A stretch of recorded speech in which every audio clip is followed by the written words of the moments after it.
spreadsheets. Earlier in this Python course, you learned how to find all the files in a directory. So you can get each file in a directory and pass the name of the file to this function. This function will go ahead and update that spreadsheet in just a second or less. So that was just one example of using Python to automate repetitive, boring tasks that waste your time. But automation is not just about processing Excel spreadsheets. There are so many things we can automate. Here's a question for you. What do you want to automate? How do you want to use Python to make your life easier? Use the comment box below and let me know. I love to hear about your ideas. Next, we're going to work on a project that involves machine learning, which is a subset of artificial intelligence. Are you excited? Let's get started. In this section, you're going to learn about machine learning, which is a subset of AI or artificial intelligence. It's one of the trending topics in the world these days, and it's going to have a lot of applications in the future. Here's an example. Imagine I ask you to write a program to scan an image and tell if it's a cat or a dog. If you want to build this program using traditional programming techniques, your program is going to get overly complex. You will have to come up with lots of rules to look for specific curves, edges, and colors in an image to tell if it's a cat or a dog. But if I give you a black and white photo, your rules may not work. They may break. Then you'll have to rewrite them. Or I may give you a picture of a cat or a dog from a different angle that you did not predict before. So solving this problem using traditional programming techniques is going to get overly complex or sometimes impossible. Now, to make the matter worse, what if in the future I ask you to extend this program such that it supports 3 kinds of animals: cats, dogs, and horses? Once again, you'll have to rewrite all those rules. That's not going to work. So machine learning is a technique to solve these kind of problems. And this is how it works. We build a model or an engine and give it lots and lots of data. For example, we give it thousands or tens of thousands of pictures of cats and dogs. Our model will then find and learn patterns in the input data, so we can give it a new picture of a cat that it hasn't seen before and ask it, is it a cat or a dog or a horse? And it will tell us with a certain level of accuracy. The more input data we give it, the more accurate our model is going to be. So that was a very basic example. But machine learning has other applications in self-driving cars, robotics, language processing, vision processing, forecasting things like stock market trends and the weather, games, and so on. So that's the basic idea about machine learning. Next, we'll look at machine learning in action.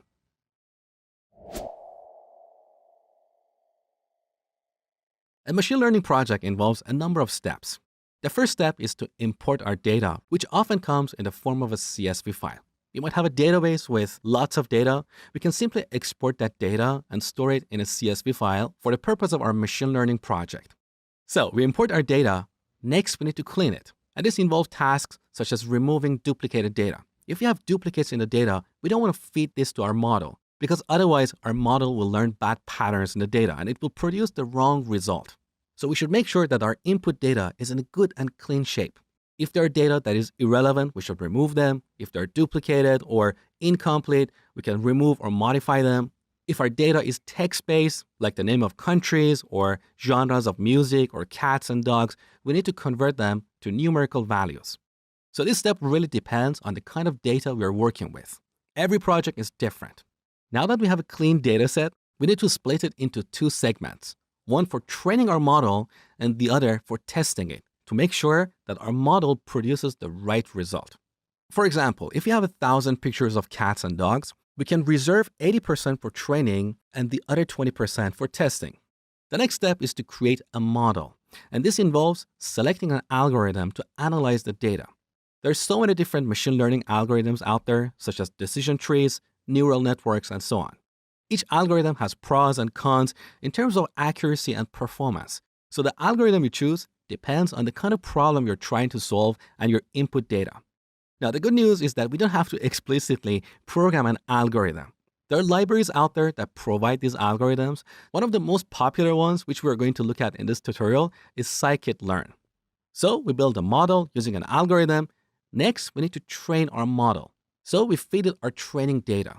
Our model will then look for the patterns in the data. So next, we can ask it to make predictions. Back to our example of cats and dogs, we can ask our model, is this a cat or a dog? And our model will make a prediction. Now, the prediction is not always accurate. In fact, when you start out, it's very likely that your predictions are inaccurate. So we need to evaluate the predictions and measure their accuracy.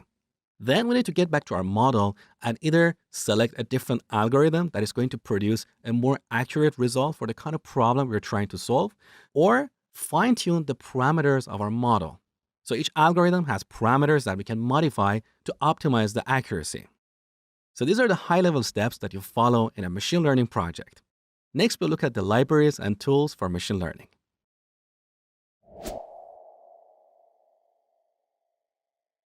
In this lecture, we're going to look at the popular Python libraries that we use in machine learning projects.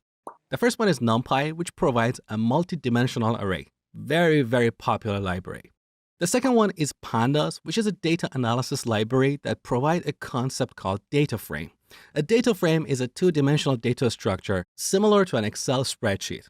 So we have rows and columns. We can select data in a row or a column or a range of rows and columns. Again, very, very popular in machine learning and data science projects. The third library is Matplotlib, which is a two-dimensional plotting library for creating graphs and plots. The next library is scikit-learn, which is one of the most popular machine learning libraries that provides all these common algorithms like decision trees, neural networks, and so on.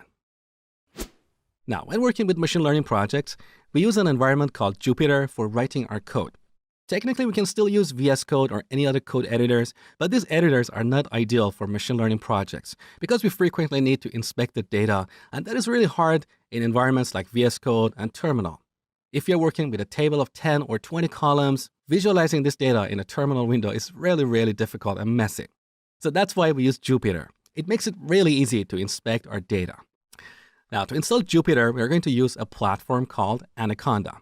So head over to anaconda.com/download. On this page, you can download Anaconda distribution for your operating system. So we have distributions for Windows, Mac, and Linux.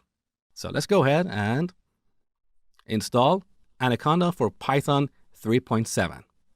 Download. All right, so here's Anaconda downloaded on my machine. Let's double click this. All right, first it's going to run a program to determine if the software can be installed. So let's continue. And once again, continue. Pretty easy. Continue one more time. I agree with the license agreement. Okay.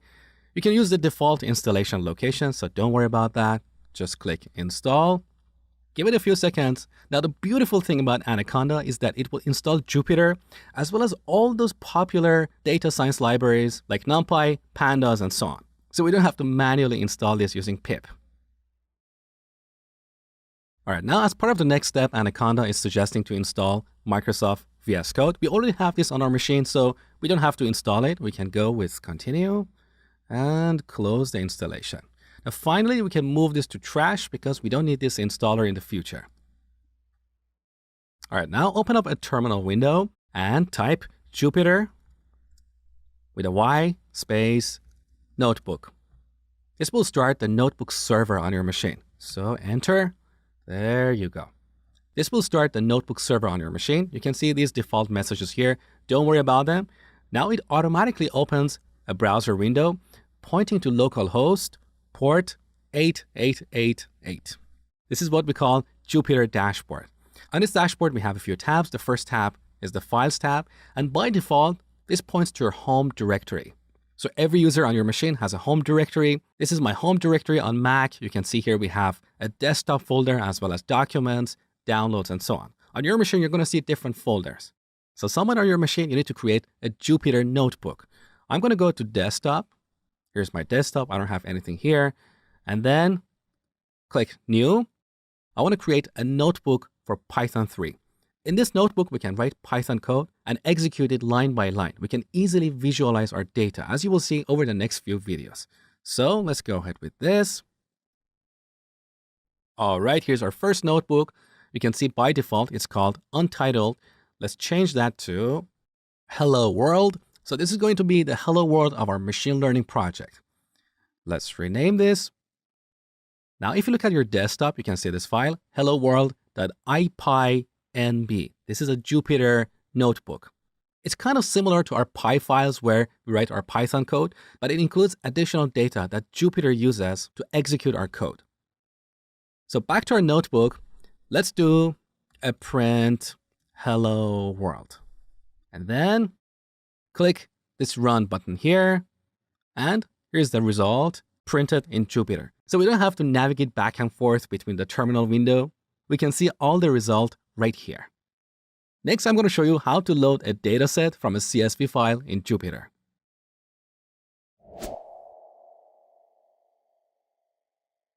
All right, in this lecture, we're going to download a dataset from a very popular website called Kaggle.com.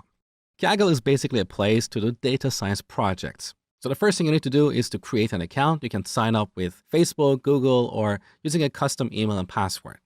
Once you sign up, then come back here on Kaggle.com. Here in the search bar, search for video game sales. This is the name of a very popular data set that we're going to use in this lecture. So here in this list, you can see the first item with this kind of reddish icon. So let's go with that. As you can see, this data set includes the sales data for more than 16,000 video games. On this page, you can see the description of various columns in this data set. We have rank, name, platform, year, and so on. So here's our data source. It's a CSV file called vgsales.csv. As you can see, there are over 16,000 rows and 11 columns in this data set. Right below that, you can see the first few records of this data set. So here's our first record. The ranking for this game is 1. It's the Wii Sports game for Wii as the platform, and it was released in year 2006. Now, what I want you to do is to go ahead and download this data set. And as I told you before, you need to sign in before you can download this. So this will give you a zip file, as you can see here. Here's our CSV file. Now, I want you to put this right next to your Jupyter notebook. On my machine, that is on my desktop. So I'm going to drag and drop this onto the desktop folder. Now, if you look at the desktop, you can see here's my Jupyter Hello World notebook. And right next to that, we have vgsales.csv. With that, we go back to our Jupyter notebook. Let's remove the first line and instead import pandas as PD. With this, we're importing pandas module and renaming it to PD, so we don't have to type pandas dot several times in this code. Now let's type PD dot read underline CSV and pass the name of our CSV file. That is vgsales.csv. Now, because this CSV file is in the current folder right next to our Jupyter notebook, we can easily load it. Otherwise, we'll have to supply the full path to this file. So this returns a data frame object, which is like an Excel spreadsheet. Let me show you. So we store it here, and then we can simply type df to inspect it. So one more time, let's run this program. Here's our data frame with these rows and columns. So we have rank, name, platform, and so on. Now, this data frame object has lots of attributes and methods that we're not going to cover in this tutorial. That's really beyond the scope of what we're going to do. So I leave it up to you to read Pandas documentation or follow other tutorials to learn about Pandas data frames. But in this lecture, I'm going to show you some of the most useful methods and attributes. The first one is shape. So shape, let's run this one more time. So here's the shape of this data set. We have over 16,000 records and 11 columns. Technically, this is a two-dimensional array of 16,011. Okay? Now, you can see here we have another segment for writing code. So we don't have to write all the code in the first segment. So here in the second segment, we can call one of the methods of the data frame, that is df.describe. Now, when we run this program, you can see the output for each segment right next to it. So here's our first segment. Here we have these 3 lines, and this is the output of the last line. Below that, we have our second segment. Here we're calling the describe method. And right below that, we have the output of this segment. So this is the beauty of Jupyter. We can easily visualize our data. Doing this with VS Code and terminal windows is really tedious and clunky. So what is this describe method returning? Basically, it's returning some basic information about each column in this data set. So as you saw earlier, we have columns like rank, year, and so on. These are the columns with numerical values. Now, for each column, we have the count, which is the number of records in that column, you can see our rank column has 16,598 records, whereas the year column has 16,327 records. So this shows that some of our records don't have the value for the year column. We have null values. So in a real data science or machine learning project, we'll have to use some techniques to clean up our data set. One option is to remove the records that don't have a value for the year column, or we can assign them a default value. That really depends on the project. Now, another attribute for each column is mean. So this is the average of all the values. Now, in the case of the rank column, this value doesn't really matter, but look at the year. So the average year for all these video games in our data set is 2006. And this might be important in the problem we're trying to solve. We also have standard deviation, which is a measure to quantify the amount of variation in our set of values. Below that, we have min. As an example, the minimum value for the year column is 1980. So quite often when we work with a new data set, we call the describe method to get some basic statistics about our data. Let me show you another useful attribute. So in the next segment, let's type df.values. Let's run this. As you can see, this returns a two-dimensional array. This square bracket indicates the outer array, and the second one represents the inner array. So the first element in our outer array is an array itself. These are the values in this array, which basically represent the first row in our data set. So the video game with ranking 1, which is called Wii Sports. So this was a basic overview of Pandas data frames. In the next lecture, I'm going to show you some of the useful shortcuts of Jupyter.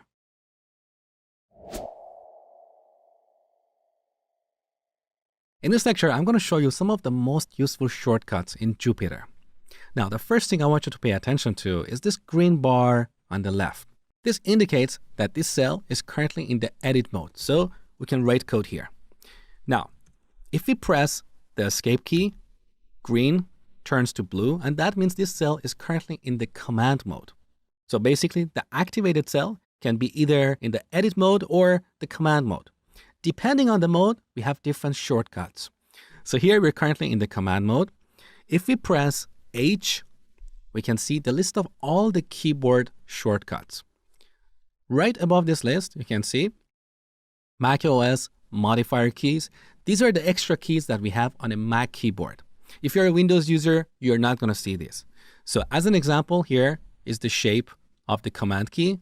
This is Control, this is Option, and so on. With this guideline, you can easily understand the shortcut associated with each command. Let me show you.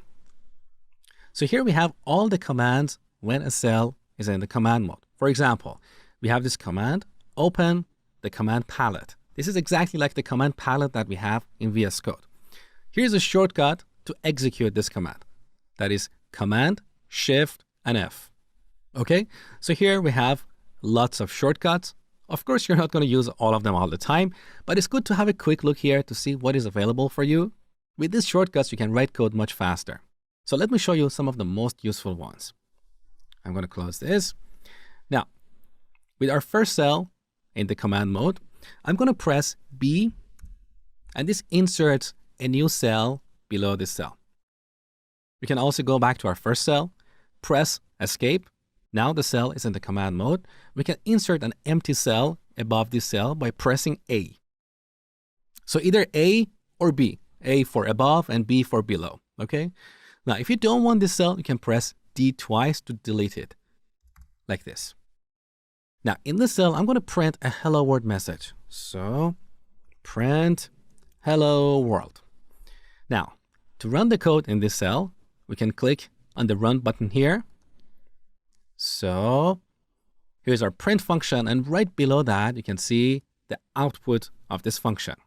But note that when you run a cell, this will only execute the code in that cell. In other words, the code in other cells will not be executed. Let me show you what I mean. So in the cell below this cell, I'm going to delete the call to the describe method. Instead, I'm going to print ocean. Now, I'm going to put the cursor back in this cell where we print the hello world message and run this cell. So you can see hello world is displayed here, but the cell below is still displaying the describe table, so we don't see the changes here. Now, to solve this problem, we can go to the cell menu on the top and run all cells together. This can work for small projects, but sometimes you're working with a large data set. So if you want to run all these cells together, it's going to take a lot of time. That is the reason Jupyter saves the output of each cell. So we don't have to rerun that code if it hasn't changed. So this notebook file that we have here includes our source code organized in cells, as well as the output for each cell. That is why it's different from a regular Py file where we only have the source code. Here we also have auto-completion and IntelliSense. So in this cell, let's call df data frame dot. Now, if you press tab, we can see all the attributes and methods in this object. So let's call describe. Now, with the cursor on the name of the method, we can press shift and tab to see this tooltip that describes what this method does and what parameter it takes. So here in front of signature, you can see the describe method. These are the parameters and their default value. And right below that, you can see the description of what this method does. In this case, it generates descriptive statistics that summarize the central tendency and so on. Similar to VS Code, we can also convert a line to comment by pressing Command and slash on Mac or Control slash on Windows, like this. Now this line is a comment. We can press the same shortcut one more time to remove the comment. So these were some of the most useful shortcuts in Jupyter. Now, over the next few lectures, we're going to work on a real machine learning project. But before we get there, let's delete all the cells here. So we start with only a single empty cell. So here in this cell, first I'm going to press the escape button. Now the cell is blue, so we are in the command mode, and we can delete the cell by pressing D twice. There you go. Now the next cell is activated and is in the command mode. So let's delete this as well. We have 2 more cells to delete. There you go. And the last one, like this. So now we have an empty notebook with a single cell.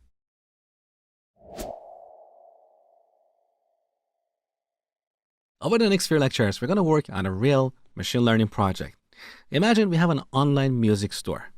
When our users sign up, we ask their age and gender, and based on their profile, we recommend various music albums they're likely to buy. So in this project, we want to use machine learning to increase sales. So we want to build a model. We feed this model with some sample data based on the existing users.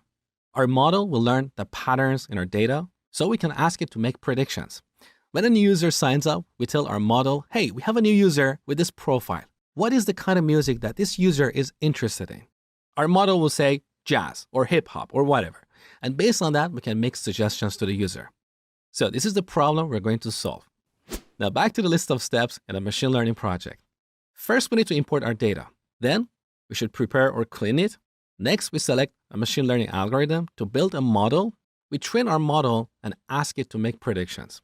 And finally, we evaluate our algorithm to see its accuracy. If it's not accurate, we either fine-tune our model or select a different algorithm. So let's focus on the first step. Head over to bit.ly/music-csv.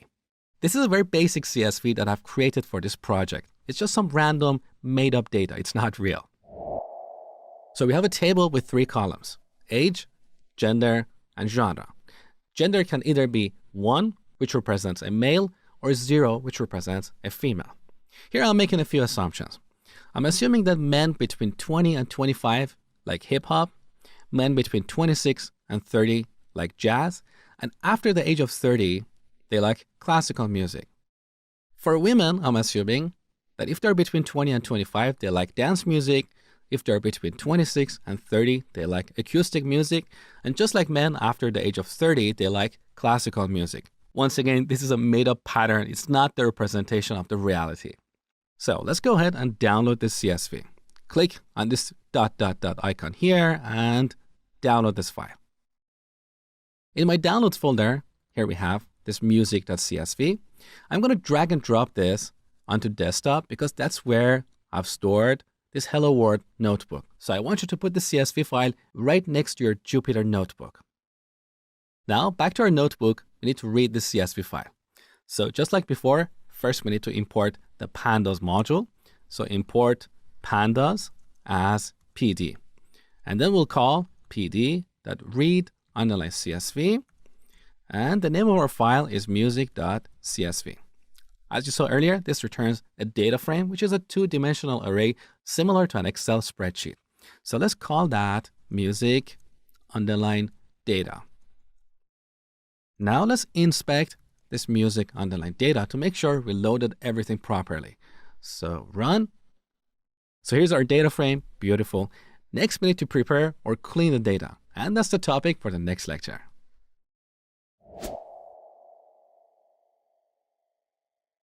The second step in a machine learning project is cleaning or preparing the data. And that involves tasks such as removing duplicates, null values, and so on. Now, in this particular data set, we don't have to do any kind of cleaning because we don't have any duplicates. And as you can see, all rows have values for all columns. So we don't have null values. But there is one thing we need to do.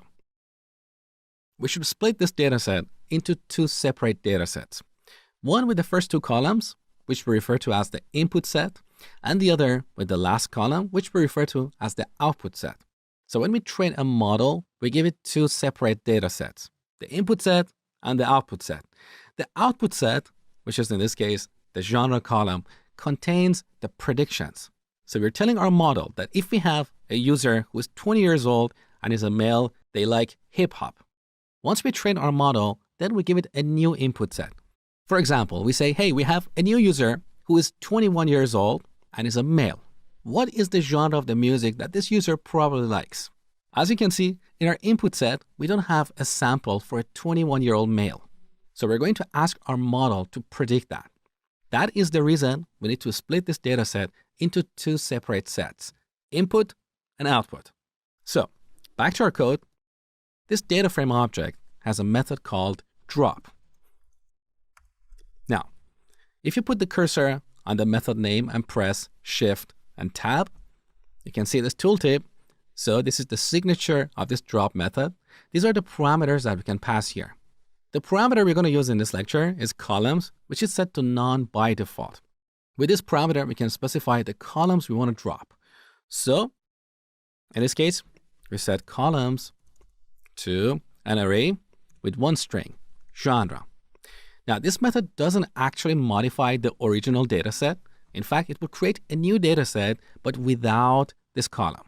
So by convention, we use a capital X to represent that data set. So capital X equals this expression. Now, let's inspect X. So as you can see, our input set, or X, includes these two columns, age and gender. It doesn't have the output or predictions. Next, we need to create our output set. So once again, we start with our data frame, music data. Using square brackets, we can get all the values in a given column. In this case, genre. Once again, this returns a new data set. By convention, we use a lowercase y to represent that. So that is our output data set. Let's inspect that as well. So in this data set, we only have the predictions or the answers. So we have prepared our data. Next, we need to create a model using an algorithm.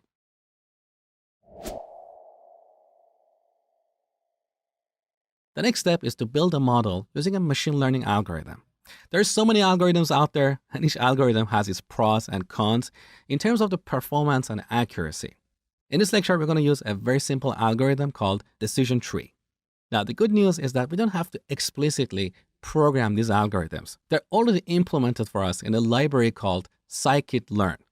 So here on the top, from sklearn.tree, let's import the decision tree classifier. So sklearn is the package that comes with scikit-learn library. This is the most popular machine learning library in Python. In this package, we have a module called tree, and in this module, we have a class called decision tree classifier. This class implements the decision tree algorithm. Okay, so now we need to create a new instance of this class. So at the end, let's create an object called model and set it to a new instance of decision tree classifier, like this. So now we have a model Next, we need to train it so it learns patterns in the data. And that is pretty easy. We call model.fit. This method takes two data sets, the input set and the output set. So they are capital X and Y. Now finally, we need to ask our model to make a prediction. So we can ask it, what is the kind of music that a 21-year-old male likes? Now, before we do that, let's temporarily inspect our initial data set, that is music data. So look what we got here. As I told you earlier, I've assumed that men between 20 and 25 like hip-hop music. But here we only have 3 samples for men aged 20, 23, and 25. We don't have a sample for a 21-year-old male. So if you ask our model to predict the kind of music that a 21-year-old male likes, we expect it to say hip-hop. Similarly, I've assumed that women between 20 and 25 like dance music, but we don't have a sample for a 22-year-old female. So once again, if you ask our model to predict the kind of music that a 22-year-old woman likes, we expect it to say dance. So with these assumptions, let's go ahead and ask our model to make predictions. So let's remove the last line. And instead, we're going to call model.predict. This method takes a 2-dimensional array. So here's the outer array. In this array, each element is an array. So I'm going to pass another array here. And in this array, I'm going to pass a new input set, a 21-year-old male. So 21, 1. That is like a new record in this table. Okay? So this is one input set. Let's pass another input set for a 22-year-old female. So here's another array. Here we add 22, 0. So we're asking our model to make 2 predictions at the same time. We get the result and store it in a variable called predictions. And finally, let's inspect that in our notebook. Run. Look what we got.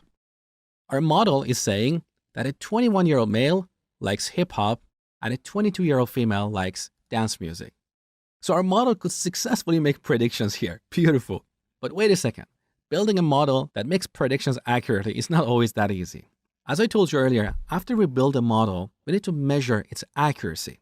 And if it's not accurate enough, we should either fine-tune it or build a model using a different algorithm. So in the next lecture, I'm going to show you how to measure the accuracy of a model.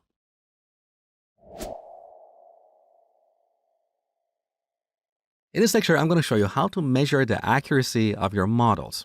Now, in order to do so, first we need to split our data set into 2 sets, one for training and the other for testing. Because right now, we're passing the entire data set for training the model, and we're using 2 samples for making predictions. That is not enough to calculate the accuracy of a model. A general rule of thumb is to allocate 70 to 80% of our data for training and the other 20 to 30% for testing.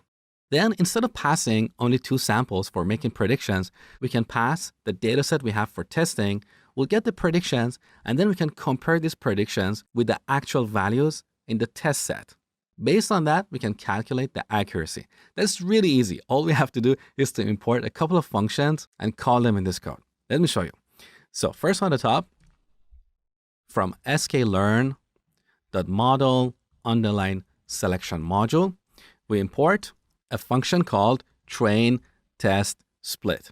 With this function, we can easily split our dataset into 2 sets for training and testing. Now, right here, after we define X and Y sets, we call this function. So train test split, we give it 3 arguments, X, Y, and a keyword argument that specifies the size of our test dataset. So test underline size, we set it to 0.2. So we are allocating 20% of our data for testing. Now, this function returns a tuple, so we can unpack it into 4 variables right here. X underline train, X underline test, Y underline train, and Y underline test. So the first 2 variables are the input sets for training and testing, and the other are the output sets for training and testing. Now, when training our model, instead of passing the entire data set, we want to pass only the training data set. So X underline train and Y underline train. Also, when making predictions, instead of passing these two samples, we pass X underline test. So that is the data set that contains input values for testing. Now we get the predictions. To calculate the accuracy, we simply have to compare these predictions with the actual values we have in our output set for testing. That is very easy. First, on the top, we need to import a function. So from sklearn.metrics, import accuracy underline score. Now at the very end, we call this function, so accuracy score, and give it two arguments. Y underline test, which contains the expected values, and predictions, which contains the actual values. Now this function returns an accuracy score between 0 to 1. So we can store it here and simply display it on the console. So let's go ahead and run this program. So the accuracy score is 1 or 100%. But if we run this one more time, we're going to see a different result, because every time we split our data set into training and test sets, we'll have different data sets, because this function randomly picks data for training and testing. Let me show you. So put the cursor in the cell. Now you can see this cell is activated. Note that if you click this button here, it will run this cell and also inserts a new cell below this cell. Let me show you. So if I go to the second cell, press the escape button. Now we are in the command mode. Press D twice. Okay, now it's deleted. If we click the run button, you can see this code was executed and now we have a new cell. So if you want to run our first cell multiple times, every time we have to click this and then run it and then click again and run it. It's a little bit tedious. So I show you a shortcut. Activate the first cell and press Control and Enter. This runs the current cell without adding a new cell below it. So back here, let's run it multiple times. Okay, now look, the accuracy dropped to 0.75. It's still good. So the accuracy score here is somewhere between 75% to 100%. But let me show you something.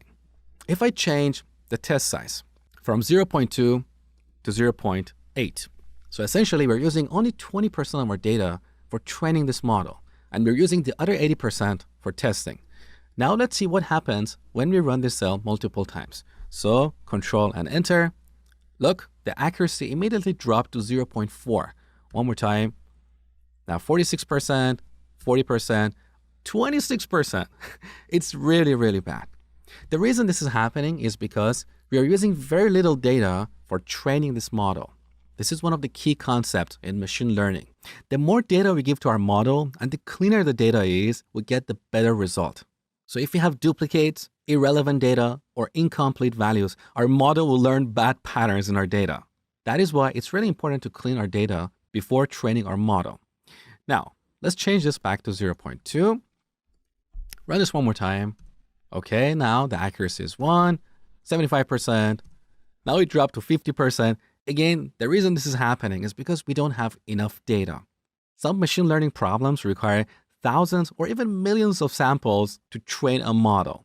The more complex the problem is, the more data we need. For example, here we're only dealing with a table of 3 columns, but if you want to build a model to tell if a picture is a cat or a dog or a horse or a lion, we'll need millions of pictures. The more animals we want to support, the more pictures we need. In the next lecture, we're going to talk about model persistence.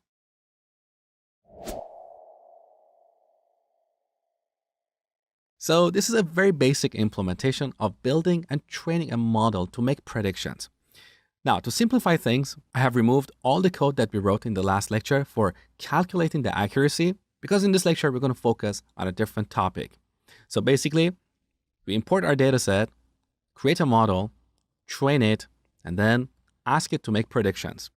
Now, this piece of code that you see here is not what we want to run every time we have a new user or every time we want to make recommendations to an existing user, because training a model can sometimes be really time consuming.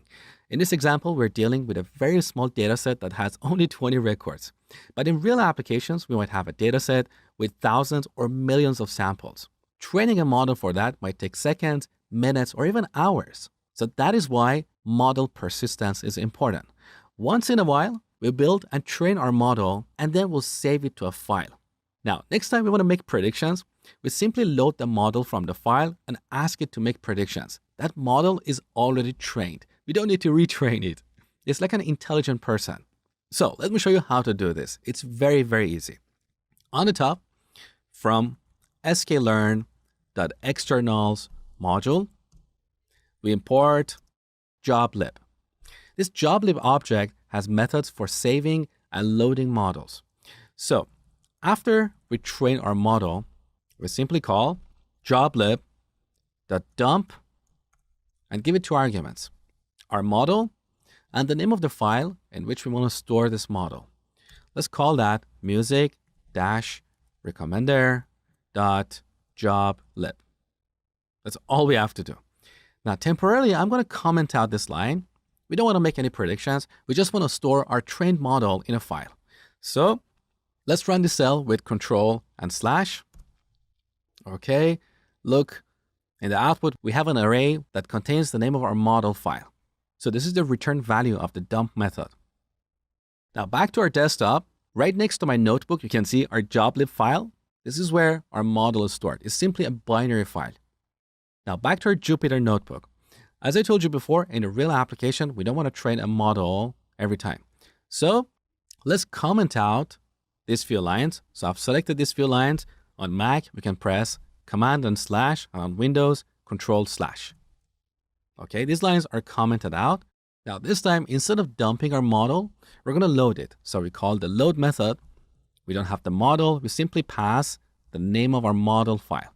This returns our trained model. Now, with these two lines, we can simply make predictions. So earlier we assumed that men between 20 and 25 like hip-hop music. Let's print predictions and see if our model is behaving correctly or not. So Control and Enter. There you go. So this is how we persist and load models.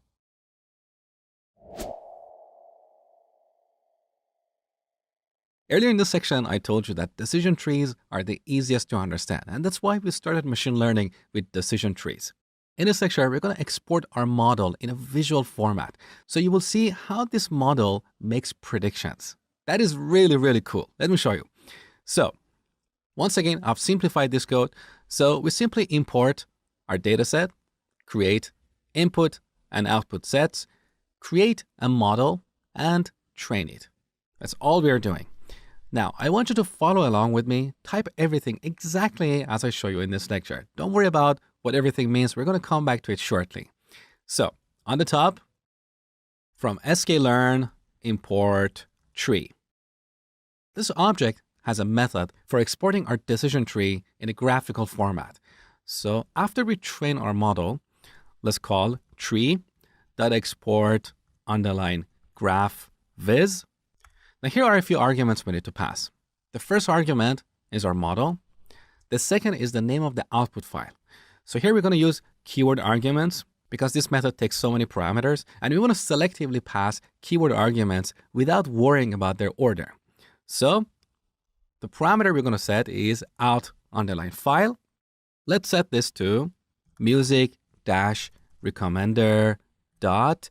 This is the dot format, which is a graph description language. You'll see that shortly. Now, the other parameter we want to set is feature_names. We set this to an array of two strings, age and gender. These are the features or the columns of our data set.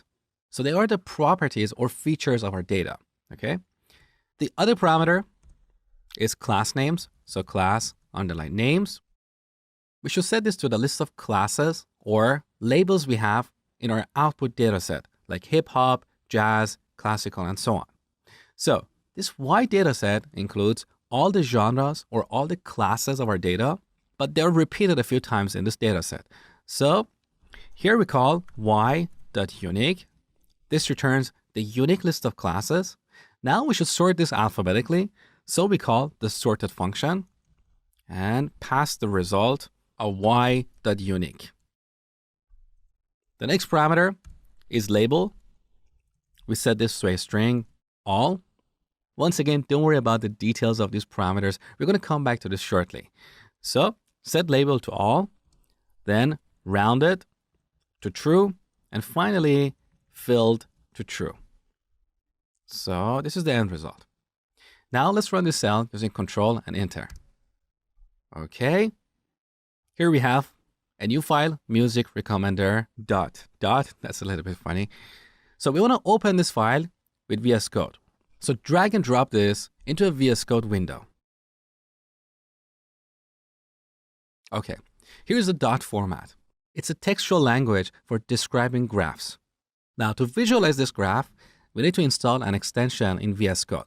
So on the left side, click the extensions panel and search for dot. Look at the second extension here, GraphViz or dot language by Stefan VS. Go ahead and install this extension and then reload VS Code. Once you do that, you can visualize this dot file. So let me close this tab. All right, look at this dot here on the right side. Click this, you should have a new menu, open preview to the side. So click that. All right, here's the visualization of our decision tree. Let's close the dot file.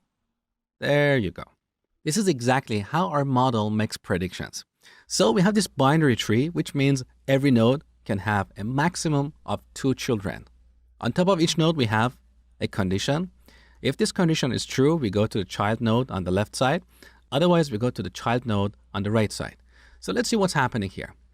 The first condition is age less than or equal to 30.5.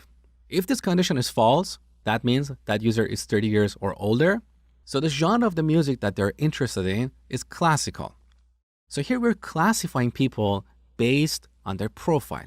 That is the reason we have the word class here. So a user who is 30 years or older belongs to the class of classical, or people who like classical music. Now, what if this condition is true? That means that user is younger than 30. So now we check the gender. If it's less than 0.5, which basically means if it equals to 0, then we're dealing with a female.